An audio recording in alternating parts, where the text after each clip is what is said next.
Hey everyone, welcome to Online Help Guide. Today in this video, I am going to show you how to disable video chats on tagged.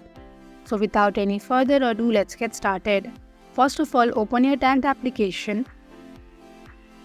Tap on three horizontal lines on the top left corner of your screen. Tap on settings icon. Now onto this account section, you can see allow video chats on second last row. Tap the switch icon to disable the video chats. And that is how you can easily disable video chats on tagged application. Thank you for watching Online Help Guide. Hope this video was helpful. If it was, hit the like button and comment below if you have any questions or feedback.